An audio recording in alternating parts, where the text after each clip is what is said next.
Bonjour à tous, huitième épisode de Red Podcast avec Tony. Bonjour tout le monde.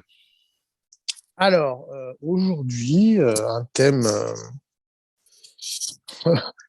peut-être un des plus philosophiques qui soit, un des plus difficiles à aborder qui soit, la fameuse question, quoi, la relation entre l'argent et le bonheur. L'argent fait le bonheur. Tony, je te laisse introduire. Bah, de base, on dit que l'argent ne fait pas le bonheur. Après, je vais te dire dans quelle position tu es pour dire qu'il fait le bonheur ou pas. Peut-être que quand on a et que tu n'as pas ces soucis financiers que peut te payer ce que tu veux sans vraiment regarder le prix, il y a peut-être ce positionnement pour dire que l'argent ne fait pas le bonheur. Peut-être plus une recherche de sens.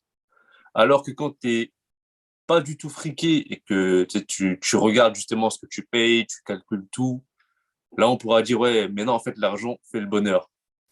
Il y a peut-être ce côté où on regarde toujours ce qu'on n'a pas et ce qu'on a, en fait, on ne le calcule pas vraiment. Donc, pour quelqu'un qui a du fric, il va peut-être se dire bah, en fait, non, ce que tu penses être le bonheur, moi je l'ai et non, au final, ça ne me remplit pas. Et pour quelqu'un qui justement n'est pas dans cette position-là, il va envier, alors que lui, il aura peut-être plus de sens dans ce qu'il vit, dans ses relations. Mais en fait, vu que matériellement, il n'est pas aussi rempli, il va peut-être se dire, ouais, mais non, en fait, t'as vu, moi, je galère au quotidien, je trouve que c'est cher. Euh, non, non, ça fait le bonheur. Donc voilà. Ok, donc c'est vrai que tu as raison. Déjà, c'est vrai, ça dépend pour qui peut-être. Et c'est là-dessus que moi aussi je voulais commencer, un peu sur la définition des termes. Effectivement, j'avais pas pensé à. Ça dépend de qui on parle, mais enfin un peu, mais pas au sens. Effectivement, pour un riche, l'argent. Pour un riche, d'ailleurs, j'en profite. Parlons-en, puisqu'après tout, c'est le cœur du sujet. J'avais fait une vidéo un jour qui s'appelait L'argent, c'est pour les pauvres. Ah, je le pense fondamentalement. On va comme ça, ce sujet sera évacué. Comprenez que les riches, ça peut répondre, puisqu'après tout, c'est ceux qui connaissent le mieux l'argent, les riches. Eux, c'est pas après l'argent qu'ils courent. Voilà. Donc, je ne sais pas si c'est une piste de réflexion. Eux, ce après quoi ils courent, c'est le pouvoir, c'est faire entrer leur nom dans l'histoire. C'est vraiment, l'argent devient, à passer un certain niveau de richesse, devient vraiment un détail. Ils s'en foutent, en fait. Ça les intéresse plus. Passer 1 milliard d'euros, l'argent n'est plus une question pour toi. Tu as vraiment d'autres sujets dans ta vie. Justement, devenir heureux, bah, que ce soit par un succès, j'en sais rien. Bon, donc déjà, je pense que c'est un indicateur. Si les gens les plus riches qui soient continuent à vouloir être plus riches, c'est-à-dire, tu vois ce que je veux dire, il y a une espèce de réponse, je trouve, en soi, à, à ce qu'un mec qui a déjà 1 milliard, il en veuille un deuxième. Non? C'est peut-être la preuve qu'il n'est pas heureux, non? Qu'est-ce que t'en penses? En fait, si tu te fies toujours aux chiffres, c'est interminable, en fait. C'est l'infini. Donc, au bout d'un moment, tu voudras le 2, après, tu voudras doubler le 4, après, tu voudras doubler, etc. Ça n'en finit jamais. Alors que si tu étais heureux, bah après, alors voilà, j'allais te dire, alors que si tu étais heureux, tu arrêterais, justement, tu dirais, c'est cool, je suis riche, je suis heureux, quoi, fini. Et au contraire, ces gens-là ils retournent, ils veulent retourner au taf, c'est des addicts de travail, d'accumulation. C'est pas ma définition de bonheur, mais on aurait dû. Du coup, je viens à ceux qui, moi, auraient été ma première question. Déjà, qu'est-ce qu'on appelle le bonheur? Voilà. Il faudra aussi définir qu'est-ce qu'on appelle l'argent. Mais allez, admettons, on va passer là-dessus. Mais qu'est-ce qu'on appelle le bonheur? Déjà, c'est une question fondamentale. Ça change tout. Pourquoi? Parce que tu as quand même deux définitions du bonheur qui, pour moi, sont carrément opposées. L'une empêche l'autre. C'est-à-dire que tu peux pas être l'une ou t'es l'une ou l'autre, quoi. Et qui cohabitent et souvent qui génèrent des prises de tête parce que les gens n'ont pas la même définition du bonheur. Il y a une définition du bonheur, c'est la jouissance. C'est celle qui est la plus répandue de nos jours. On retrouvait ça chez les Grecs, hein, on n'a rien inventé. C'était ce qu'on appelait l'hédonisme. Le bonheur, c'est la jouissance. Jouir un maximum de la bouffe, les femmes, l'alcool, le voyage. Jouir, jouir et encore jouir jusqu'à ce qu'on meure. C'est une définition du bonheur qui est plus ou moins la dominante de nos jours. Tu as une autre définition du bonheur qui est l'opposé de celle-là. C'est la tranquillité d'âme. Le contraire, la sérénité, la paix intérieure. Voilà. qui fait que j'ai pas besoin d'aller me divertir, que j'ai pas besoin de manger de la grosse bouffe. Je suis serein en soi. Je n'ai pas les gros pics de jouissance. Donc déjà, deux définitions du bonheur super opposées, ce qui fait que ce serait presque deux émissions. Enfin, ce serait en vérité deux émissions. Parce que si tu me demandes, est-ce que l'argent me rend heureux au sens jouir, euh, il faudrait que j'aborde cette question au sens hédoniste. Il faudrait que je réponde à ça, mais ce serait vraiment tout un axe de réflexion bien spécifique, dans quelle mesure et compagnie. Donc moi, je suis parti sur ma définition du bonheur, enfin qui est ma quête de bonheur, hein, ça ne veut pas dire que c'est le bonheur en soi, c'est la tranquillité d'esprit. Voilà, être serein, pas avoir des envies en permanence, être bien là où tu es, et sourire, à apprécier une petite chose. Voilà, c'est ma définition du bonheur. Après, est-ce que tu penses qu'il y a un tronc commun par rapport au bonheur ou vraiment le bonheur est subjectif par rapport à chacun, par rapport à chaque personne? C'est-à-dire, même s'il y a des personnes qui sont plus tournées vers l'hédonisme, est-ce que tu penses qu'il y a quand même des composants qui pourraient les différencier par rapport au bonheur?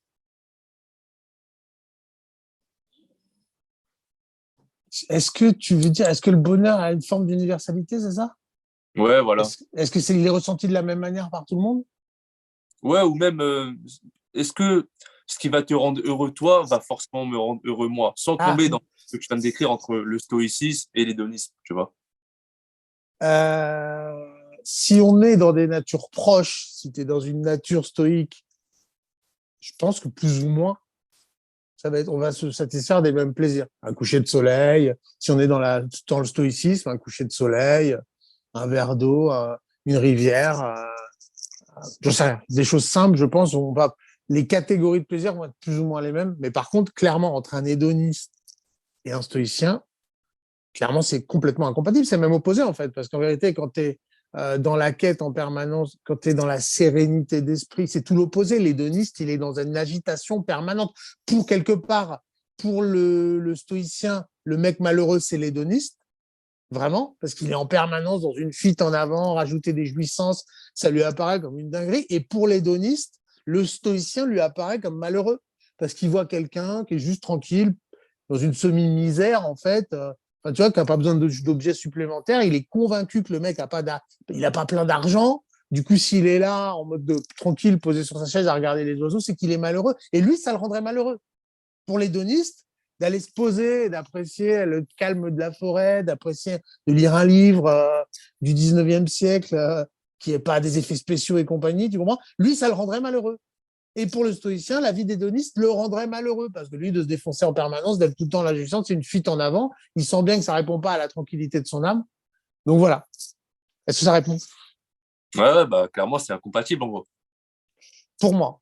Ouais. C'est deux manières, deux philosophies vraiment antithétiques en fait. Hein. Bon, après, qui serait de l'ordre du yin et du yang, hein, si on prend la bonne hauteur.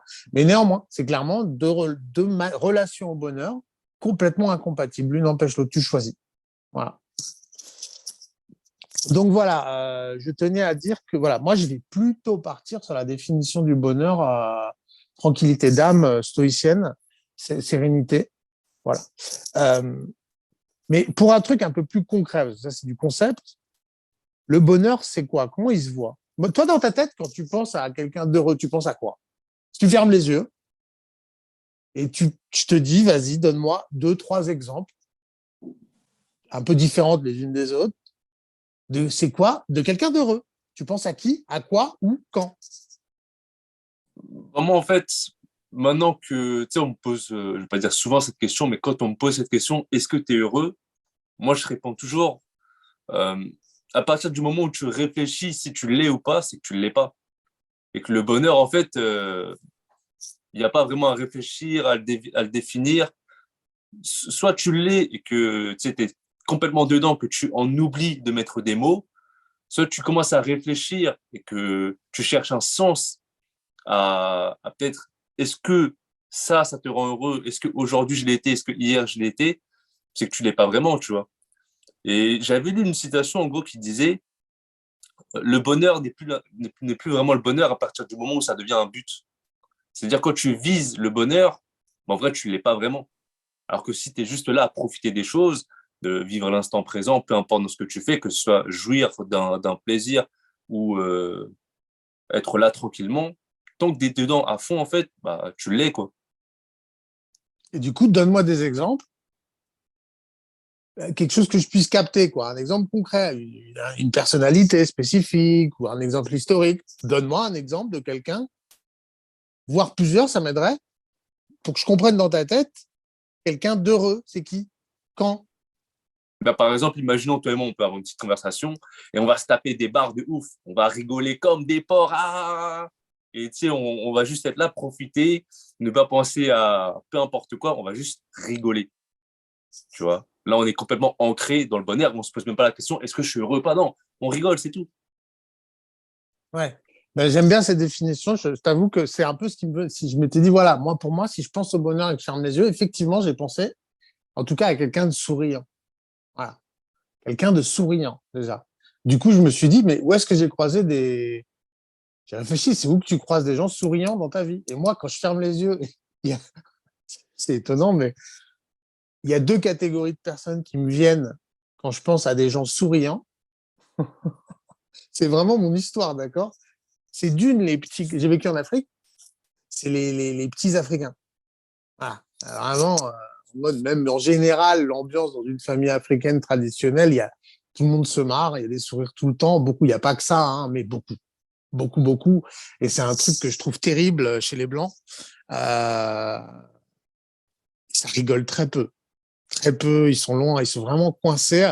Déjà, il y a un truc là-dedans qui me fait. Ces gens ne me donnent pas l'impression d'être heureux. Ils le sont peut-être, hein, mais moi, quand je les regarde, quand je vois les Blancs, ils n'ont pas l'air heureux, ils sourient jamais. Alors regarde, tu vois Paris, par exemple, pour moi, c'est alors que ça serait censé être la population la plus riche de France, on n'a que des cadres, ils sont à Paname. Tu te dis, ça devrait être les gens les plus heureux de France. Alors, il n'y a pas un endroit où les gens font plus la gueule que là, quoi. Donc, il y a un rapport entre le sourire et les sourires et le bonheur, j'ai l'impression. Donc, je t'ai parlé des familles africaines traditionnelles où tout le monde se marre, alors que bizarrement, on est quand même sur des niveaux de misère assez prononcés, euh, et les gens bourrés. J'ai réfléchi, je me suis dit, il y a un autre moment où tu vois que les gens sont souriants, c'est quand ils sont bourrés. Et pareil, il y a un énorme. Moi, je trouve la réponse, elle est là. Hein. Elle suffit hein, à dire, regarde, le mec, peut-être qu'il est riche, mais qu'est-ce qui le rend heureux? C'est pas son argent, c'est l'alcool. C'est de parler avec d'autres gens, comme tu disais. Voilà. C'est exactement la définition que tu as eue là. Tu viens de dire, on est heureux quand on est en train de papoter, d'éclater de rire et de se marrer, d'avoir une discussion intéressante. Sauf qu'il y en a beaucoup, s'ils sont pas bourrés, ça n'arrive jamais. Est-ce que ces gens sont heureux? Ça, c'est Ils, voilà.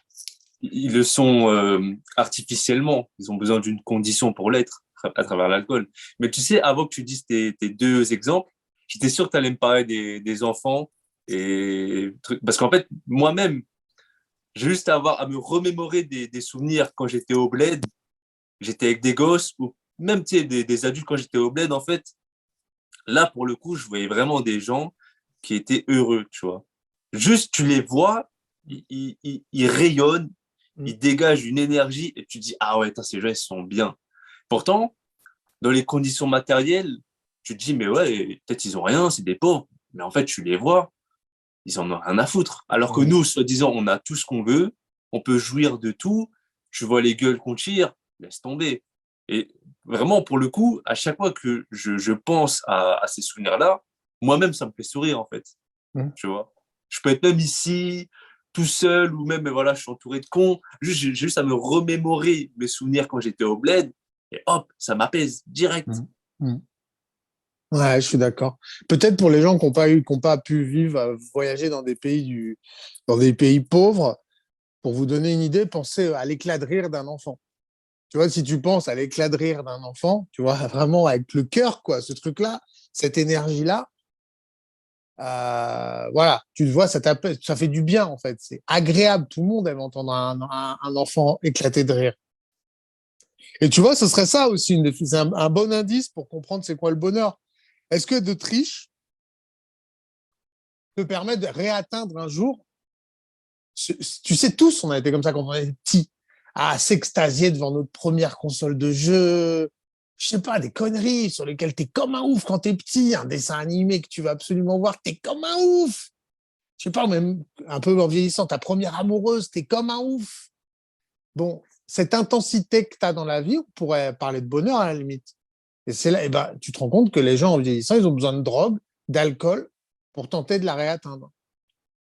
Et il y a vraiment, pour moi, ça, c'est un bon indice pour comprendre c'est quoi le bonheur. Et là, tu te dis, est-ce qu'un enfant, qu'est-ce qui le rend heureux, l'enfant? Quel est là le rôle que joue l'argent dans son bonheur là? Pas grand-chose, parce qu'en fait, c'était des conneries.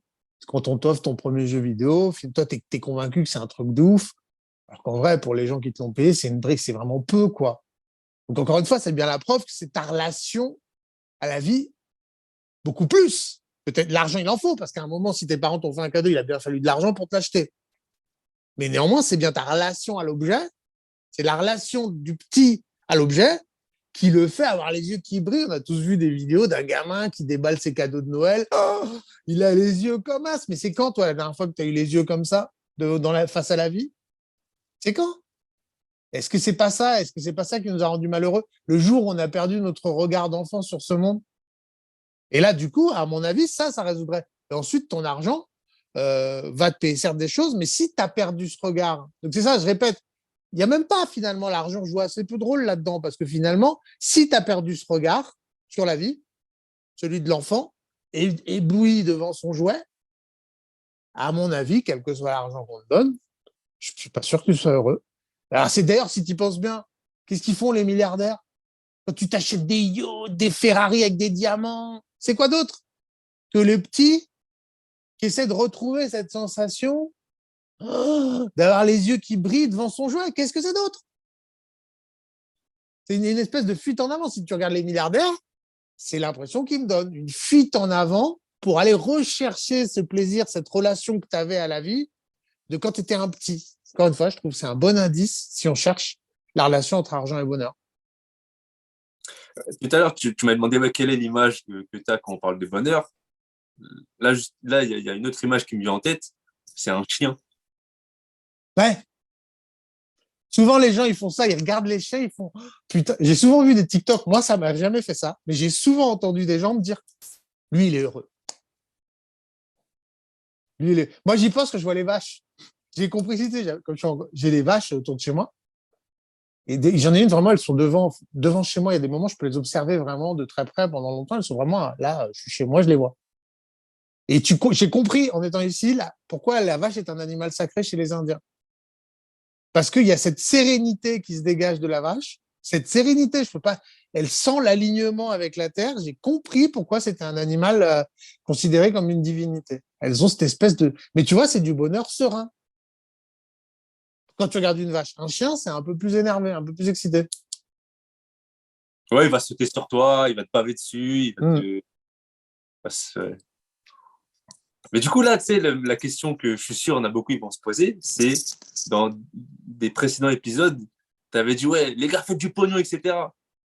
Est-ce que là, tu penses que c'est pas peut-être contradictoire avec ce qu'on est en train de dire, qu'on peut jouir de la vie sans forcément être pété de thunes? Alors, c'est une bonne question. Alors, il faut préciser quand même que ça dépend du contexte.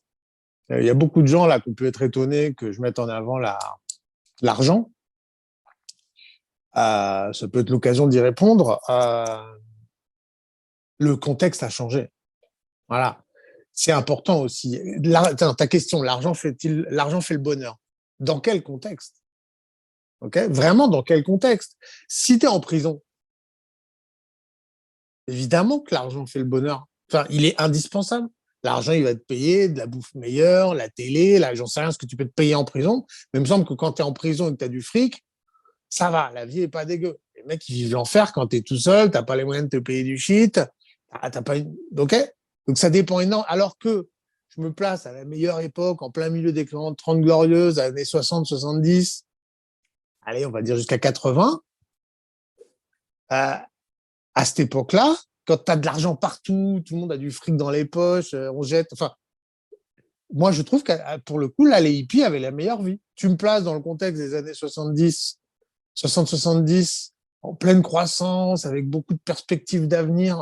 Moi, je pense que tu n'as pas besoin d'une thune. Tu peux aller en forêt, une cabane et faire 4 gamins. Parce que l'avenir est prometteur. Tes gamins, tu vas pouvoir les mettre à l'école publique. Donc, ça dépend beaucoup du contexte, en fait. Ça, je tiens à le dire. Et donc, voilà pourquoi c'est contradictoire, oui et non. Enfin, déjà, pas de virilité.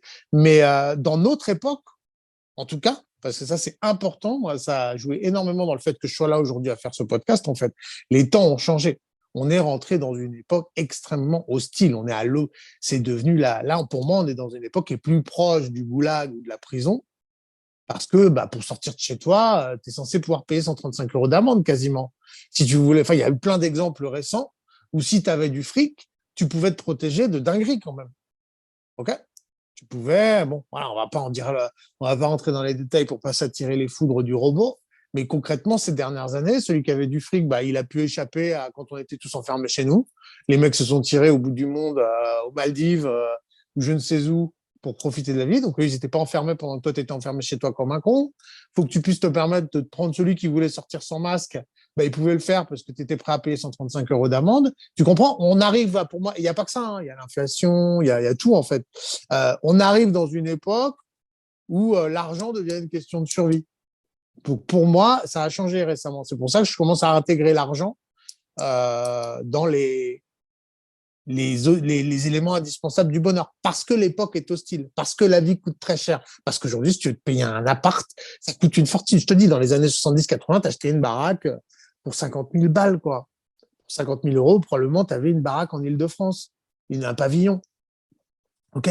Donc, évidemment, les temps. Et donc, à cette époque-là, voilà, tu bossais 2 ans, 3 ans, terminé, tu étais proprio et tu pouvais finir ta vie comme ça. C'est plus pareil. L'époque a changé. Donc, pareil, et ça, je trouve c'est très important de le prendre en compte.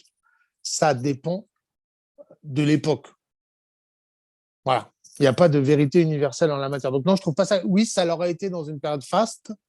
De nos jours, faire de l'argent devient une question de survie, devient un mécanisme de base. Et réhabilite cette phrase, en fait. Dans les années 70, je t'aurais dit non, l'argent, parce qu'il y avait une relation à l'argent à l'époque. C'était pas quelque chose de rare. Maintenant que c'est devenu quelque chose d'hyper rare, les gens courent après, ils sont là à se bastonner pour 20% de réduction sur les pâtes, ou issus de la... Enfin, vraiment des dingueries, quoi. Là, vraiment, les gens sont à se battre pour 20 centimes. Oui, oui, dans ce contexte, c'est même indispensable, l'argent. Sinon, tu vas juste crever la gueule ouverte.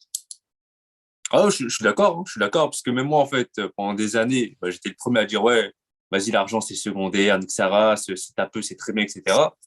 Mais après, aujourd'hui, je me dis, non, il faut faire du pognon. Il faut faire du pognon parce que les temps sont durs, parce que on peut se faire baiser la gueule à n'importe quel moment, en sachant que, voilà, l'évolution de ce monde-là va dans un sens où on pourra nous contrôler de A à Z, donc au bout d'un moment, comment on peut s'en échapper? C'est avec un minimum de moyens. Après, c'est comme pour tout, en fait. On en revient toujours au yin et au yang. C'est pas parce que tu fais du pognon que tu vas devenir un gros connard. Je pense qu'à partir du moment où tu as développé une certaine base spirituelle, il y a moyen, en fait, de grandir honnêtement, même en faisant du pognon. Donc, c'est pour ça, on en revient à ce qu'on a dit au tout début.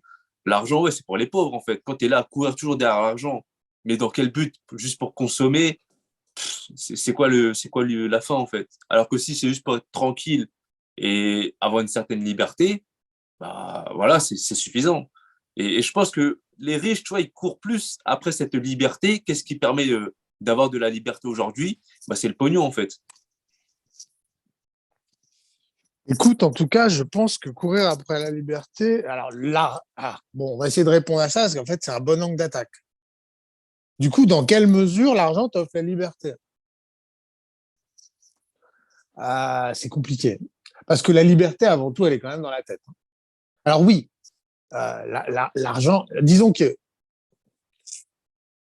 l'argent va te permettre d'aller vers la liberté. Mais ça suffira pas. C'est un élément quasiment indispensable.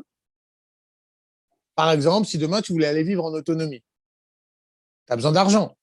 Mais ça suffira pas. Il faudra quand même accepter le mode de vie, de l'autonomie et compagnie. Si demain tu veux, par exemple, aller vivre dans des pays étrangers, parce que tu trouves que dans ton pays c'est malheureux, c'est pas ouf, tu es trop surveillé. Enfin, il te faut de l'argent pour voyager. Mais ça ne veut pas dire que tu seras heureux sur place. Est-ce que tu es capable de te faire des potes? Est-ce que tu es capable de t'adapter à la culture? Tu peux peut-être te payer des passeports et des maisons dans plein de pays du monde. Est-ce que tu es capable d'être heureux là-bas? Voilà. Donc l'argent est une espèce d'outil pour la liberté. Je trouverais la liberté. Mais pareil, c'est ma définition du bonheur, Tony. Mais il y a des gens pour qui la liberté n'est pas, par exemple, les hédonistes. Il ne me semble pas que qu'ils soient des obsédés de la liberté. Pareil, la liberté n'est pas une évidence pour tout le monde. Tu as des gens qui ne veulent pas être libres. Ils sont Donc, heureux, hmm ils sont heureux enchaînés. ouais, ça les rassure même, mais véritablement. Ça, c'est terrifiant, mais il faut le dire. Il y a beaucoup d'humains, déjà les femmes, par exemple, sont pas, ne serait-ce que ça, c'est pas leur délire trop d'être libre, hein. Libre, ils veulent être libres d'aller choisir sa boutique dans laquelle tu vas acheter tes fringues, quoi, tu vois. Voilà la liberté du citadin. Il veut être libre de choisir son Uber Eats. C'est ce qu'il veut un chinois, est-ce qu'il veut un kebab, est-ce qu'il veut un McDo, quoi. La liberté, c'est dans ce périmètre strict. C'est pas je décide dans quel pays je vais vivre, c'est pas j'ai la capacité, je suis libre de ne pas manger pendant 3 jours. Si tu vois, la liberté, bon. Donc il y a une vraie question de la liberté, je trouve, tu as raison. Euh, Moi, je pense que fondamentalement, si tu veux, pour essayer, faut avoir une relation. En fait, ce qui est important, c'est oui, l'argent fait le bonheur en tant qu'élément indispensable, mais par contre, il a un côté, c'est un peu comme la drogue, si tu veux. Bien utilisé, le LSD, enfin, j'en sais rien, je veux pas faire l'apologie, c'est pas mon délire, mais n'empêche, je pense qu'il y a certaines prises de drogue. Par exemple, voilà, on le voit, les chamans le faisaient, ça. À la base, tout ce qui était prise de produits, c'était des trucs encadrés par des chamans et compagnie.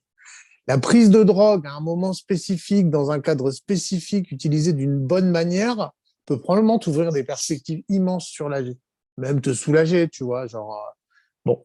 Mais néanmoins, c'est des trucs qui très rapidement peuvent devenir des addictions et des trucs que tu fais au quotidien. Donc, clairement, dans la question de est-ce que l'argent fait le bonheur, je pense que plus que la quantité d'argent en jeu, plus que l'argent à proprement parler, même s'il en faut, c'est indispensable. C'est comme une bagnole, voilà. Si tu en fais mauvais usage, tu vas te foutre dans le platane.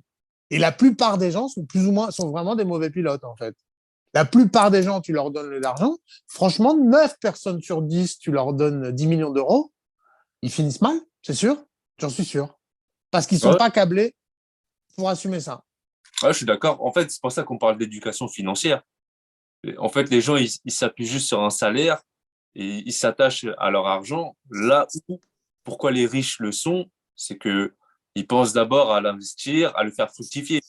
Et le peuple, les gueux, la plèbe, peu importe, en fait, bah, vu que, encore une fois, ils n'ont pas ce confort financier, ils ne pensent qu'à ça. Donc, c'est pour ça, au bout d'un moment, il y a vraiment une question de mentalité aussi. L'argent que tu fais, c'est vraiment une traduction de comment tu es à l'intérieur aussi. Je trouve ça intéressant, ton histoire d'éducation à l'argent, parce qu'effectivement, on va faire la remarque, j'en profite, c'est le bon moment. Je trouve que les riches ont une relation beaucoup plus saine à l'argent que les pauvres qui deviennent riches. Il y a effectivement, moi je vois, il y a sincèrement les pires, je trouve, dans leur relation à l'argent. Les riches, je te dis pas qu'ils ont une bonne relation à l'argent, j'ai pas dit ça. Mais le fait d'être né dedans, leur fait pas péter un câble. C'est des connards de naissance, quelque part, les riches. C'est pas le fait d'avoir du pognon qui leur fait devenir des connards. Là où les pauvres qui se mettent à avoir du fric, deviennent des ordures, mais parce que l'argent leur est tombé entre les mains. Ils se mettent à se venger, j'en sais rien. Il n'y a rien de pire. C'est terrible à quel point j'ai jamais vu un pauvre devenu riche que son argent n'a pas transformé en con. Pas jamais, mais c'est rarissime. Voilà. Alors que tu trouves plus facilement chez les riches de naissance, comme ils ont été éduqués à l'argent, si pour peu qu'ils aient bénéficié d'une bonne éducation, une relation saine à l'argent. C'est un vrai sujet, ça. Donc, encore une fois, il faudrait qu'on en revient à la question n'est pas vraiment l'argent en soi, mais bien ta relation à l'argent.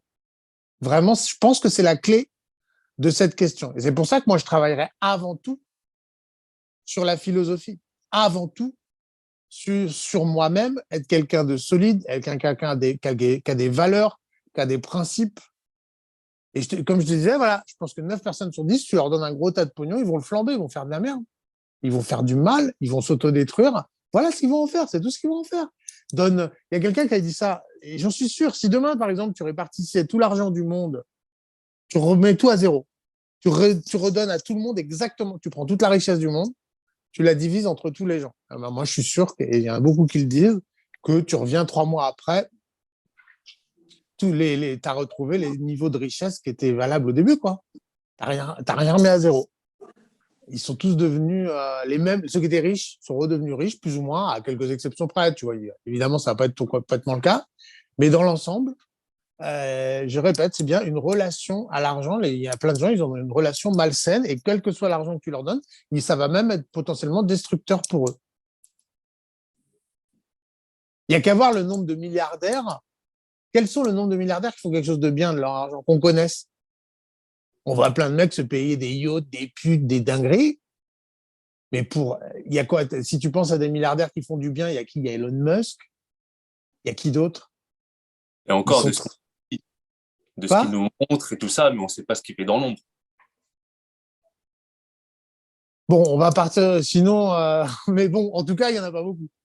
Ouais, après c'est ça, si on tombe trop dans un extrême, c'est-à-dire, en fait, j'avais vu, il y avait une étude, je crois, qui disait en gros, à partir d'un certain montant au niveau du salaire, tu t'en bats les couilles de l'argent, ça te rend plus vraiment heureux. Mais je pense que c'est jusqu'à les 5 000 euros, je crois, un truc comme ça. Tu peux gagner 3 000 4 000 euros, 4 500, ça peut te rendre heureux, ok. Mais dès que tu dépasses la barre des 5 000, à partir de là, tu es en mode, ouais, quoi, je m'en tape, quoi. Ouais, j'avais vu cette étude, c'est ça les chiffres. Ouais. Au-delà, je crois que c'était jusqu'à 5000, ouais, effectivement. Et au-delà, jusqu'à chaque 1000. En fait, ils avaient fait le truc, chaque fois que tu augmentes quelqu'un de 1000 euros, partant de 1000, à quel point ça augmente son bonheur. Et ça avait un vrai effet d'augmenter de 1000 euros jusqu'à 5000. Mais à partir de 5000, l'effet était vraiment marginal, en fait. Le fait d'augmenter de 1000 euros un mec qui était à 5000, franchement, ça ne changeait pas grand-chose. Donc, c'est Après, ouais, aussi. et ça me fait aussi penser à, tu sais, par exemple, il y a quelqu'un, il va avoir toutes les meufs qu'il veut, il va en enchaîner, voilà, peu importe. Et quelqu'un, en fait, un puceau, qui est là en train de fantasmer sur toutes les meufs, pour lui, le cul, le sexe, ça va être un truc de ouf. Alors que pour quelqu'un qui a déjà connu ça, il va s'y habituer, il va se dire, ouais, ok. Et en fait, c'est le même rapport avec l'argent, en fait. Encore une fois, il y a quelqu'un qui a toutes les meufs qu'il veut, il est là, ouais, vas-y, tranquille. Et quelqu'un qui n'a pas de meuf, il va se dire, oh, c'est un truc de ouf, les meufs, oh, putain, faut baiser, ouais. Pour lui, le sexe, c'est tout. C'est le même rapport, en fait, sexe-argent, le même parallèle. Mais ouais, mais du coup, bon, moi, c'est ça que je veux dire. Nous, notre but, c'est de faire des individus. Donc, clairement, on s'adresse à l'élite, d'accord? Encore une fois, je pense que la plupart des gens sont condamnés soit à être pauvres, soit à être des riches enculés. Voilà. C'est vraiment, pour moi, la nature humaine telle que je la connais. Donc, encore une fois, nous, on s'adresse à une élite où on vise le tout petit pourcentage de gens capables, mais je sais que c'est infime, soyons clairs, de ce que j'ai compris du genre humain, c'est l'infime minorité. La plupart des gens, quand ils vont avoir du fric, vont devenir des ordures. Voilà. Soit ils sont pauvres, soit ils sont riches et ils deviennent des ordures. Pourquoi? Parce qu'en vérité, la richesse ne fait que révéler. Je ne pense pas que les pauvres soient plus gentils que les riches, hein, c'est juste qu'ils n'ont pas les moyens de nuire. Hein. Voilà tout ce que j'en pense, et que dès qu'ils auraient du pouvoir, je les vois tous critiquer les politiques, les riches, les je sais pas qui, les je sais pas quoi. Si on vous mettait dans cette position, vous seriez exactement les mêmes ordures. En vérité, quand vous les critiquez, vous avez plus ou moins juste le somme de ne pas être à leur place. Arrêtez de jouer les anges, les pauvres. Je ne vous prends pas pour des anges, vous n'êtes pas mieux que vos élites. On a clairement les élites qu'on mérite, vous seriez les mêmes types d'ordures mis à leur place. Ouais, je suis complètement d'accord. Je suis complètement d'accord. En fait, les jeux, ils n'ont pas les moyens de faire du sale, mais tu les mets à la place et ils le font. Donc, c'est trop facile d'avoir une vision en tant que pauvre parce que tu n'as pas les moyens de faire ce qu'ils font. Mais vas-y, tiens, je te donne tout l'argent du monde, on verra comment tu agis, en fait. C'est pour ça que pour moi, l'argent, c'est vraiment un amplificateur de qui tu es de base. On dit que l'argent change les gens. Non, non, non, ça révèle juste qui t'es au grand jour, en fait. Où là, tu peux te permettre de montrer ton visage alors qu'avant, tu n'avais pas les moyens pour. Et donc, tu te caches derrière tes airs de pauvre, de misère, etc. Alors qu'en vrai, tu es juste un con. Donc, c'est pour ça, tu sais, ce cliché de ouais, lui, c'est un riche millionnaire, millionnaire, c'est un connard. Toi, tu es un pauvre smicard, je te plains. C'est faux. Je suis d'accord avec toi. Je pense que c'est pour ça, vraiment, c'est la nature humaine d'être corruptible, d'être corrompu par le pouvoir. Ça, c'était moi, je te dis, c'est un truc même à titre personnel qui m'a beaucoup, qui a eu une énorme influence dans ma vie, parce que moi, je me suis tellement méfié de ma propre nature corruptible que très jeune, je me suis méfié de l'argent, du pouvoir. Très jeune. Je ne sais pas pourquoi, d'où ça me vient, mais je me suis méfié tout de suite. C'est pour ça que aujourd'hui, je suis dans ma situation. Je suis content parce que je suis peut-être pas riche, mais ça a été important pour moi de ne pas être corrompu. Voilà. Et ça, je me le suis, ok, je n'ai pas de thunes, mais au moins, mais parce que je me suis méfié de moi-même, c'est pour vous dire. Quand je vous dis, quand je regarde les humains et je dis, vous êtes corruptible, je ne me sors pas du lot. Moi, pour me protéger de la corruption, je me suis volontairement abaissé, maintenu bas dans l'échelle sociale. Et c'est pour ça, tu sais, on avait dit que il faut d'abord développer des valeurs, une philosophie, une spiritualité avant de faire du pognon. Sur ça, je suis d'accord. Et me concernant, en fait, c'est vraiment une expérience que je veux vivre dans la peau d'un mec qui a du fric. Je veux m'observer comment je serai. Et je pense que à ce niveau-là, c'est ce que je pense, tu vois, là tout de suite, que j'aurai un rapport sain avec l'argent parce que avant j'aurais fait un certain travail sur moi-même. Et du coup, toi, est-ce que tu penses qu'aujourd'hui, imaginons, tu as beaucoup de blé, tout est relatif, beaucoup pour certains, peu pour d'autres, tu as le blé qu'il te faut, voilà, tu es à l'aise, tu peux te payer ce qu'il te faut. Est-ce que toi, tu penses personnellement que tu changeras? Alors, voilà, je suis pas une référence, mais je vais vous donner vraiment cette réponse et je pense qu'elle pourra en éclairer certains. Écoute, quand j'avais 25 ans, tu m'aurais donné de l'argent, j'aurais fait le connard, c'est sûr. Voilà. J'étais pas prêt. Entre-temps, j'ai vécu une immense expérience. Et à l'époque, tu m'aurais donné ça, je serais devenu vraiment le connard de base, c'était sûr. Tu m'aurais donné 10 millions d'euros à 25 ans, je serais devenu le connard de base. C'est sûr, j'étais sur la voie, j'étais lancé. Bon. Aujourd'hui, à 40 ans, que j'ai appris à vivre en forêt, j'ai vraiment cultivé l'humilité. Hein, j'habite vraiment, je vis vraiment comme un. Mais il m'a fallu un énorme travail de redescente, en fait. J'ai été vivre en Afrique. Maintenant, je suis dans ma forêt depuis 4 ans, dans des modes de vie extrêmement rustiques. Je me suis senti cette année, avec mes 40 ans, c'est la première année où je me dis, écoute, tu as atteint un stade d'humilité où tu es capable, je pense, aujourd'hui, mais je garde un peu de méfiance quand même, mais néanmoins, je me dis, là, je sais que par exemple, si aujourd'hui tu me donnais de l'argent, je ne voudrais pas vivre ailleurs que dans ma forêt. Je voudrais un peu augmenter mon confort. Je voudrais un système de douche un peu plus mieux travaillé. Voilà, deux, trois trucs que je voudrais faire un peu. Je ferais un peu de travaux, mais en vrai, j'ai pas envie d'habiter ailleurs. J'ai pas du tout envie d'habiter dans un appart de luxe. Moi, je suis bien dans ma forêt. Je veux habiter en forêt. Je suis devenu addict à ça. Tu vois, je pourrais pas me faire bouffer des plats compliqués. Je me suis habitué à une simplicité que je trouve, pour le coup, dans le chemin du bonheur. Et clairement, là, je sais que c'est vivre dans ma forêt, c'est indispensable. Si c'est pas celle-là, ça sera une autre. Mais typiquement, ça, je pourrais plus m'en passer. Il y a plein de choses dont je pourrais plus me passer, qui sont pas fournies par l'argent. Et donc, je pense, mais je reste méfiant, que si aujourd'hui je gagnais plein de fric, je serais moins corruptible. Ou voire peut-être pas, parce que je vois bien que dès que tu me fous dans le confort, je suis corrompu. Quand je sors de ma forêt, j'arrive en ville, je vais vers le McDo, j'ai le supermarché à portée de main, je me mets à bouffer beaucoup plus de saloperies. Je vois bien que déjà pour des petites choses, à quel point je suis corruptible. Demain, tu me donnes 10 millions d'euros, il y a moyen que je fasse quelques dingueries quand même, tu vois. Mais voilà. Donc, même moi, je ne crois pas être 100% à l'abri. Mais oui, effectivement, ce travail sur soi, il y a un énorme travail sur soi, je pense, qui te permet de gagner beaucoup d'argent sans être. Moi, je ne recommanderais pas d'être riche à 20 ans. Tu n'es pas capable. Plus tu es jeune, c'est pas possible. Vaut mieux que tu galères à 20 ans. Il faut galérer à 20 ans. Il faut galérer à 20 ans. Il n'y a rien de pire que les gens qui sont nés, vraiment, ils servent à rien. Les gens nés dans la richesse, ils savent rien faire de leurs 10 doigts. Ils savent rien faire, ces gens-là. D'ailleurs, les riches, est-ce que tu trouves qu'ils ont l'air heureux? Tiens, est-ce que les riches, tu trouves qu'ils ont l'air heureux? Quand on parle des riches, on parle de quelle somme à peu près, quel personnage? J'ai envie de te dire, prends le mot qui te vient. Toi, dans ta tête, qu'est-ce qu'un riche? Est-ce que un riche, ça signifie quelque chose pour toi? Est-ce que pour toi, les riches sont heureux? Sans définir. Franchement, là, dit comme ça, je ne saurais pas vraiment dire, en fait. En fait, j'ai juste à regarder autour de moi, que ce soit même tu sais, des cadres qui seront à 2500 euros. Euh, c'est typiquement le genre de personne, si tu leur passes 10 millions d'un coup, ils vont tout claquer. Tu vois? Vont en profiter, ça va leur monter à la tête et tout ça.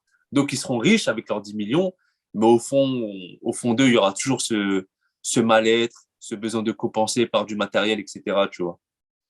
Donc, et si j'en reviens aux personnes que j'ai vues quand j'étais au bled, bah, ça, pour moi, c'est vraiment un Hmm. retour aux sources, je te dirais.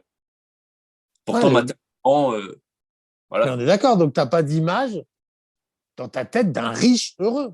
Quand tu me demandes est-ce que l'argent fait le bonheur, je n'arrive pas dans ma tête. Moi, quand je vois les riches, je pense même aux milliardaires. Pour moi, c'est ça un riche. Même j'en ai fréquenté dans ma vie, j'en ai croisé. Ces gens-là sont pas heureux. Je suis désolé. Ils sont, ils sont alcooliques comme les autres. Oui, ils sont des plus belles montres, des plus belles voitures, des plus belles télés. Ils ont, je vois bien, une aisance matérielle, incontestablement. Je vois pas des sourires sur leur visage. Je vois de l'anxiété. Je vous pose quelques éléments. C'est pour ça qu'il faut être extrêmement solide. Et je vous dis, normalement, l'argent fait le bonheur, ouvre tout un tas de perspectives, certainement. Mais fondamentalement, vous devez être prêt à appréhender la question. Vraiment, il faut être ultra armé, en vérité, pour que l'argent fasse le bonheur, pour être Elon Musk. Voilà. Il faut être super armé pour que le mec, il prend son pognon, il l'utilise, on va dire qu'il existe tel qu'il est présenté. Hein. Pour que le mec en arrive à dire, je vais utiliser mes milliards pour fabriquer des fusées, aller sur Mars, pour racheter Twitter et favoriser la liberté d'expression, ce mec-là a une sérénité mentale de ouf, quoi. Il est extrêmement solide. La plupart sont dans les putes, l'alcool, le show-off, avoir des gros bateaux. Elon Musk, qui vit dans un studio aménagé à SpaceX, quoi. Voilà. Le niveau de puissance mentale, vraiment, c'est un truc, c'est surhumain, en vérité, d'être capable, malgré ton argent, et justement, lui, ça lui donne des ailes. Parce que lui, son pognon, tu te rends compte ce qu'il peut s'offrir? Il peut s'offrir racheter Twitter, ce qui est génial, ce qui est un projet de ouf. C'est pas pour l'argent, en fait. Mais dire, je veux rétablir la liberté d'expression, je trouve ça ouf. SpaceX, c'est ouf. C'est deux projets que je trouve vraiment grands et des trucs qui vont dans le sens vraiment de l'humanité au sens noble du terme, tu vois. Mais qui est capable de ce degré de maîtrise de soi? D'ailleurs, quand on n'a que Elon Musk comme exemple, tu vois, alors que des milliardaires, il en existe un bon gros paquet sur Terre quand même. Et c'est le seul qui nous vient en tête. Franchement, il y a Ouais, un gros truc. tu avais dit, ouais, tu sais, 9 personnes sur 10, tu leur donnes du pognon et ça devient des connards. En fait, voilà, une grande majorité, ils ont ce fond où ils seront corruptibles. Mais ce sera toujours cette exception-là qui sera juste aligné avec lui-même pour faire autre chose que jouir des simples plaisirs de la vie, quoi. Voilà. Mais je pense que toutes les âmes. Vas-y. Non, ça, juste pour te dire, ça fait 42 minutes. Ok. Je pense que toutes les âmes ne sont pas armées pour avoir beaucoup d'argent. Moi, tu sais, je pense en termes d'âme incarnée. On est venu ici pour vivre des choses. Je pense que sur Terre, le niveau de vibration, c'est comme une confrontation à la matière. La matière est un vrai piège. On tombe dans tous les pièges de la matière, le sexe, l'alcool, la bouffe, tous les pièges. Voilà. On n'est vraiment pas des âmes, en fait, assez élevées, et c'est pour ça que c'est réservé moi, je donnerais de l'argent pour vraiment que l'argent rende heureux. C'est un truc que je confierais qu'à une élite, quoi. D'ailleurs, j'aimais bien la logique aristocratique pour ça, je répète, parce que si on t'a éduqué à la naissance, ça fait plus de sens. À la limite, je pense que ce serait une phrase plus cohérente dans un monde où tu es éduqué à la société aristocratique, où tu es éduqué à être riche dès le plus jeune âge, quoi. Euh, Ça ferait plus de sens. Là, je pense que l'argent. Mais juste un point pour revenir sur cette idée que moi, les riches tels que je les vois, sont pas heureux. Ils sont, oui, ils ont des plus belles voitures, mais franchement, leurs relations sont aussi malsaines que les autres. Est-ce que tu peux être amoureux quand tu es riche? Moi, je crois pas. Par exemple, moi, j'ai jamais vu. Moi, quand je vois des couples heureux, des couples amoureux, mais est-ce que ça fait partie du bonheur? C'est des gens simples. Les couples de riches, tout le monde a un amant, une maîtresse, ça se regarde de haut, ça se parle jamais. Je vois pas, j'ai pas. Quand je pense à un vieux couple d'amoureux, parce que c'est une dans mes idées de la définition du bonheur, je pense pas à des riches. Je pense à un couple de petits vieux retraités qui n'ont pas trop de thunes. Alors que quand je pense à des vieux riches, j'imagine deux personnes qui sont en train d'attendre que l'autre crève pour toucher l'héritage. Et en général, le monde des riches, comment vous voulez être? Moi, je ne capte pas ça. Même dans votre tête, vous vous rendez compte que si vous êtes riche, tout le monde va vous guetter pour votre argent? Comment même vous avez des potes sans même être amoureux?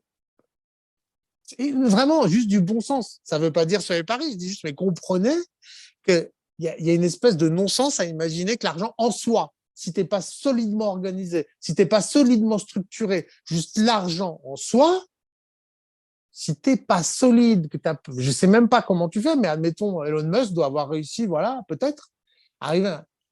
Moi, excusez-moi, mais quand je pense aux riches, je pense à des gens malheureux. J'imagine le mec qui est pété de thunes, ses enfants attendent qu'une seule chose, c'est qu'ils crèvent pour toucher l'héritage. La femme, elle espère qu'une seule chose, c'est qu'il fasse une dinguerie pour pouvoir divorcer et prendre la moitié du fric. Je vois pas qui sont tes potes en fait. Un riche peut fréquenter que des riches. D'ailleurs, on le voit. Quand vous voyez les people fréquentent que des people. Pourquoi? C'est pas du snobisme. C'est que sinon, voilà, c'est un bon exemple. Les riches fréquentent que des riches, les people fréquentent que des people. Pourquoi? C'est pas qu'il soit si snob. C'est qu'en fait, si tu fréquentes pas des gens qui sont de ton niveau, les relations sont malsaines. Même une star te le dit, moi, pourquoi il fréquente que des stars? C'est pas pour se la péter. C'est juste que si tu tombes avec un mec qui est pas une star, qui lui, là, alors c'est pas une richesse en argent, mais c'est une richesse en fame, le mec, il est là devant toi, il te regarde avec les yeux qui brillent et ça disparaîtra jamais, en fait. Et il y a que la star qui elle-même connaît ce que c'est que d'avoir les gens qui te regardent avec les yeux qui brillent, qui va te regarder. C'est pour ça que les stars aiment traîner entre elles comme juste un être humain, en fait. C'est pas méchant, c'est même pas de la convoitise de la part de celui qui regarde la star. C'est juste, comme lui ne fait pas partie de ces gens qui ont beaucoup de célébrités, il ne sait pas ce que c'est. Pour lui, c'est un semi-dieu qu'il a en face de lui. Et toi, t'as pas envie d'être regardé comme ça, un semi-dieu. T'as envie d'être regardé comme juste un humain, en fait. Et je pense que l'argent pose un énorme problème là-dedans. Tu te retrouves confronté, tu peux fréquenter que des riches, du coup, ce qui fait beaucoup moins de monde. Est-ce que parmi les riches, on trouve les gens drôles, intéressants? euh, ça limite beaucoup le nombre de ton cercle de fréquentation quand même. Et moi, le plus angoissant, je trouve, c'est la femme et les enfants. Je ne conçois pas qu'on ait une relation saine. Déjà, rien que tu as le temps. Tu as tout ton fric, il faut que tu t'en occupes en permanence. Tu crois quoi? Ton fric, il est là et tu profites, tu vas à la pêche. C'est pas comme ça que ça marche. Si tu as un gros tas de fric, il faut surveiller. Plus tu as de maisons, plus tu as de voitures, plus tu as de bateaux, plus tu as de trucs, plus il faut y penser.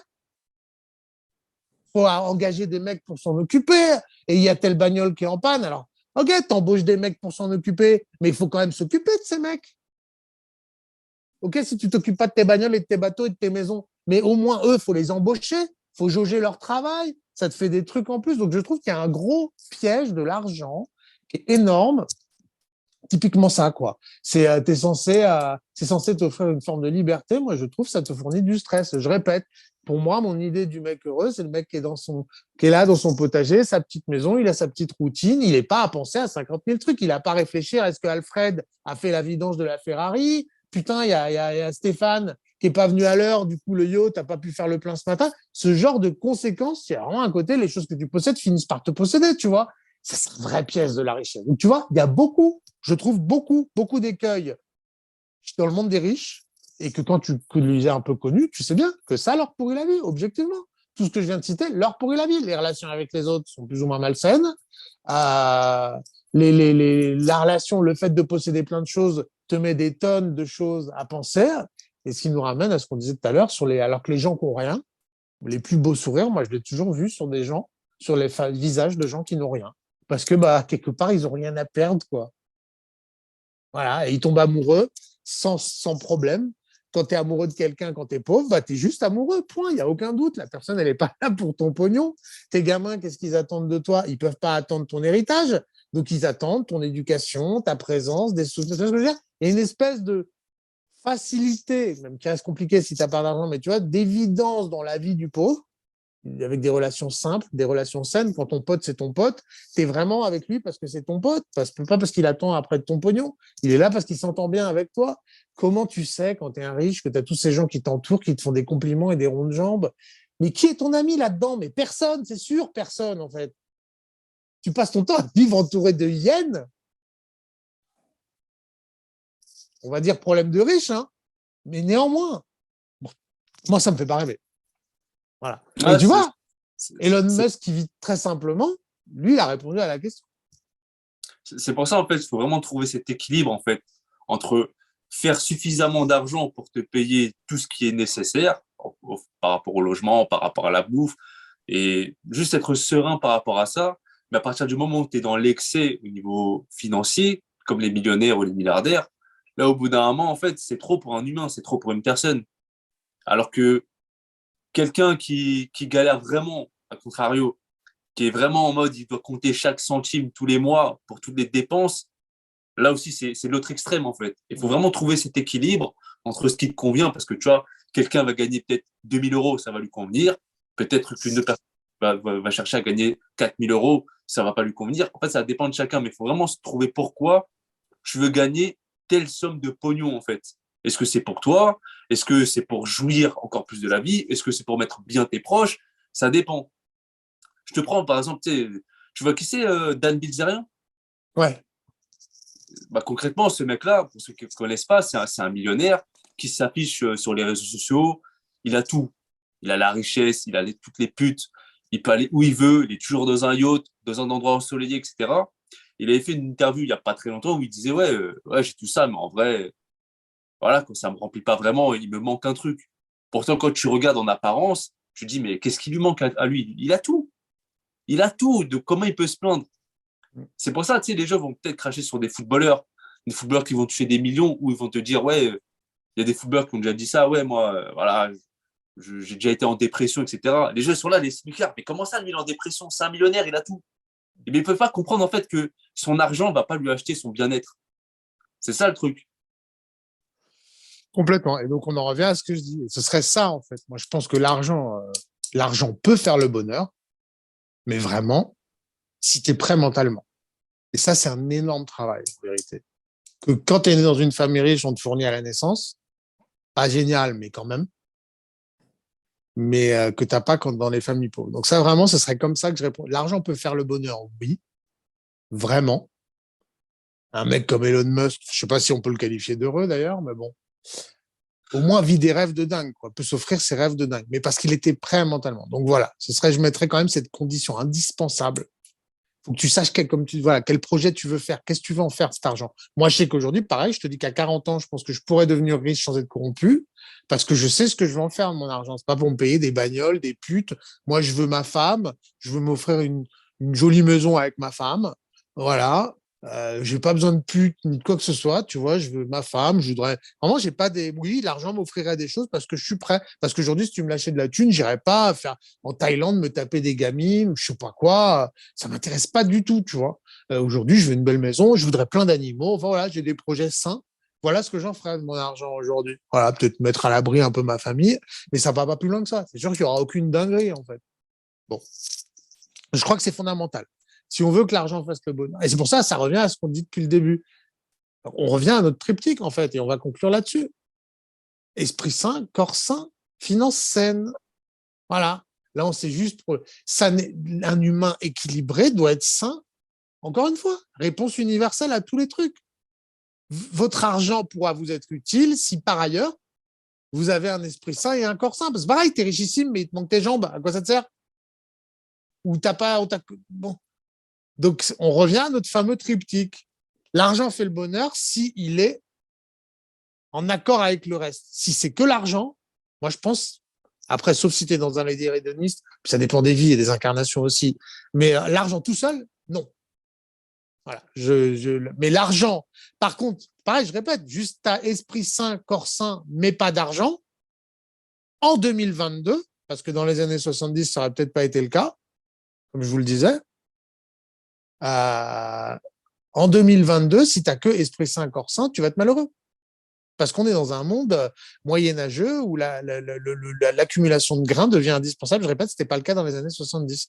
Et d'ailleurs, je voudrais juste un point qui m'est venu. Je réfléchis, je me disais, mais tu sais, même être riche en 2022, c'est pas comme être riche en 1970. Quand tu étais riche en 1970, le millionnaire, il allait dans la boîte de nuit avec les gens de la vie normale. Tu avais un smicard à côté de lui, tu avais le mélange de la société. Parce qu'il y avait de l'argent dans la société. Tu n'avais pas un mur entre les riches et les pauvres. Donc, quelque part, le riche, il pouvait aller utiliser son fric au milieu des prolos. Et comme les gens n'étaient pas morts de faim, il n'y avait pas une envie tu pouvais vivre sainement, en fait. Pareil, je pense que même être riche, dans les années 70, c'était plus cool. De nos jours, si t'es riche, mais tout le monde crève la dalle. Tout le monde veut les merdes qu'il a vues sur Instagram, veut la vie de people, influenceurs. Aujourd'hui, si t'es riche, mais tu te rends compte à quel point, quand tu te mets au milieu des prolos, t'es comme un beefsteak au milieu de mort de faim, quoi. Vraiment. Tu comprends? Même être riche, je trouve, de nos jours, est beaucoup moins agréable, je pense. Alors, dans les années 70-80, tu t'achetais une Ferrari, t'arrivais à la boîte de nuit où tout le monde était venu en 205, et là, tu passais pour le riche de la soirée. C'était autre chose. Aujourd'hui, être riche, c'est se condamner à vivre qu'avec des riches, c'est s'enfermer dans une bulle. Donc, je pense aussi qu'il y a même dans la richesse, on n'est pas heureux pareil selon les époques. Je pense qu'il était beaucoup plus agréable d'être riche dans les années 70, 80 qu'aujourd'hui. Aujourd'hui, ça t'enferme dans une bulle d'être riche. Voilà, avec tous les artifices qui nous entourent. En fait, il faut vraiment, comme on a dit, il faut faire ce travail sur soi-même avant. Et là, en fait, tu pourras te permettre de gagner autant que tu veux, en fait, peu importe. Mais il faut vraiment se concentrer d'abord sur soi-même, travailler sur ses défauts, s'améliorer. Et après, là, si tu veux, vas-y, va péter ton milliard si tu veux, mais voilà, quoi. Eh ben, c'est bien parce que c'est là-dessus que je voulais conclure. On est d'accord. Moi, pour moi, alors là, je peux être affirmatif par rapport au titre de la vidéo. L'argent fait le bonheur. Alors là, s'il y a bien pour le coup un moment où je peux l'affirmer, c'est que le chemin vers l'argent, tout le travail que ça implique de gagner de l'argent, prendre des risques, se former, se documenter, être curieux, entreprendre en dehors d'un système de salariés, d'un système de fonctionnaires, vraiment dans l'indépendance, tout le chemin vers la richesse, qui implique de se lever tôt le matin, de prendre soin de soi, parce que quand tu commences à te documenter sur comment on gagne de la thune, assez rapidement, les mecs qui sont sérieux te disent non, il faut un mode de vie sain, en fait. Tu passes pas tous les soirs en boîte de nuit. Non, non, tu te lèves tôt, tu trimes dur toute la journée. Donc, tu comprends, le chemin vers l'argent, qu'on pourrait du coup, qui est en fait un chemin de vie en vérité, qui, comme tu disais, voilà, c'est aussi l'occasion pour toi de te construire. Quand tu es en train de faire du pognon, ça veut dire que tu as une vie de moine. Ça veut dire, tu es que focus sur je fais mon bif, je travaille, je travaille, je travaille, je travaille. Je suis pas en train de perdre mon temps sur du divertissement, sur des consommations débiles. Je suis focus, j'ai besoin d'un livre, j'écoute, je suis ouvert d'esprit, je suis pas là en train de donner des leçons. J'écoute quand on me parle. Pourquoi? Parce que je suis un entrepreneur. S'il y a de la data intéressante, je peux pas passer à côté. Donc, je dois être à l'écoute, je dois être curieux, je dois tester des trucs. Je vais prendre ça pour moi. Incontestablement, le chemin vers l'argent, le travail que ça implique de gagner de l'argent, surtout en partant de rien, est une aventure incroyable que je pourrais vraiment, parce que aussi c'est un travail sur soi, c'est un travail de maîtrise de soi, c'est un travail, vraiment, c'est du stoïcisme en fait, véritablement vouloir devenir riche en 2022, travailler c'est clairement un travail de stoïcien. T'as pas le choix, va falloir être super rigoureux, faut pas être en train de pleurer tout le temps sur ton sort, faut prendre des risques, faut accepter que toute la société de PNJ là va te regarder en mode avec la bouche qui pend, parce que c'est tous plus ou moins des esclaves et des fonctionnaires, ils comprennent rien à ce qui se passe, donc tu es tout seul. Non, il y a un chemin, le chemin vers l'argent de nos jours, pareil, encore une fois, qui n'est pas le même que celui que vous avez dans les années 70. Dans les années 70, pour être riche, il suffisait que tu ouvres une boutique. Le moindre business que tu lançais marchait et tu faisais de la thune. Aujourd'hui, non, c'est un travail de guerrier de faire de la thune. Il y a tellement de concurrence sur le marché, il faut innover. Enfin bon, il n'y a pas de référentiel, le monde change tellement vite. Donc, je trouve le chemin vers l'argent en 2022 qui implique, en fait, qui est forcément beaucoup plus vaste que juste gagner de l'argent. Ça, pour le coup, je pense que c'est une vraie chemin du bonheur, beaucoup mieux que le divertissement permanent, la vie de fonctionnaire, si tu veux. Voilà, je touche mon salaire chaque mois, j'ai ma petite vie avec mes petites horaires, mes petites cases. Bon, il y a des gens à qui ça convient, cela dit, hein, mais je répète, on s'adresse à l'élite. Le chemin vers l'argent correspond énormément au chemin vers le bonheur, pour le coup, parce que c'est les mêmes efforts, c'est le même travail sur soi. C'est voilà, fuir le divertissement, fuir la junk food le plus possible, fuir l'alcool, c'est plus ou moins, aujourd'hui, devenir riche, c'est avoir plus ou moins une vie de moine. Et moi, je pense que une vie heureuse, on se rapproche du stoïcien aujourd'hui. C'est pas l'hédoniste qui devient riche de nos jours, c'est le stoïcien. En 2022, je répète, alors que en 70, tu aurais pu devenir riche juste en étant un hédoniste. Faut penser à Rocky, le film, hein. C'est quand il se bat pour devenir un putain de boxeur, où il fait vraiment des efforts de ouf, et on le voit dans le film, hein. Une fois qu'il a tout ça, bah, il se repose sur ses lauriers, il profite de la vie et il devient faible, en fait. Exactement. Et c'est les meilleures années quand vous avez faim. Ça, c'est fou. C'est là que vous devenez solide. C'est là que vous devenez solide. C'est la même logique qui fait que tu vas à la salle pousser de la fonte.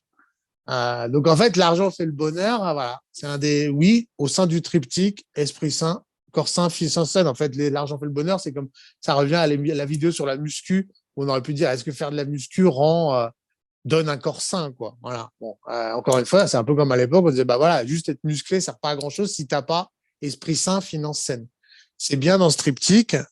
Et voilà ce que je peux vous recommander, c'est de vous mettre dans la quête de l'argent, mais pas pour l'argent.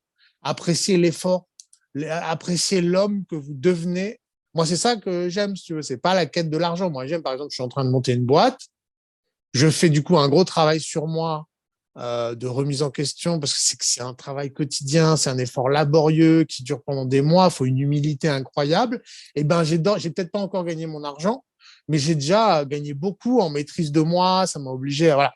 Et je trouve que c'est le principal là-dedans. Et donc, une fois que j'aurais passé ce processus, je me serais encore musclé, je serais devenu un homme plus solide. L'argent deviendra utile pour moi. L'argent qui te tombe dessus en mode loto, t'es pas prêt. Je pense que cet argent-là peut pas te rendre heureux. Voilà. C'est pour ça que le loto me semble le truc le plus ridicule du monde, quoi. C'est une dinguerie. Enfin, bon, on va pas en parler là, mais ça, je trouve, c'est l'attitude la plus stupide vis-à-vis de la vie. C'est ce côté. J'espère qu'en cochant les petites cases, voilà, ça, c'est comme je disais. Ça me fait penser l'autre jour où je disais, j'imaginais les fonctionnaires au bord de la route pendant que t'en as un qui travaille, t'en as 5 qui regardent, quoi. Cette approche de la vie en mode passif, en mode peut-être la vie va daigner me donner la fortune. Ça, c'est pour moi, t'es condamné à être malheureux avec cette approche vis-à-vis de la vie. Alors que le mec qui se dit, vas-y, je me forme, j'apprends des langues, j'apprends des compétences, je suis persévérant, malgré les échecs, je me relève, j'y retourne. Ce mec-là, ouais, lui, il est sur le chemin du bonheur. Mais en fait, pas tellement parce qu'il court après l'argent, mais pour toutes les autres conséquences. Et voilà. Et l'argent viendra avec, en fait. Ouais. Voilà, sur la fin, en fait, on a fait une différence sans le vouloir entre un entrepreneur et un salarié. Et Ça un fait une heure. fonctionnaire, parfait. Bah Entre un voilà. entrepreneur et un fonctionnaire, parce que l'anti-entrepreneur, c'est le fonctionnaire.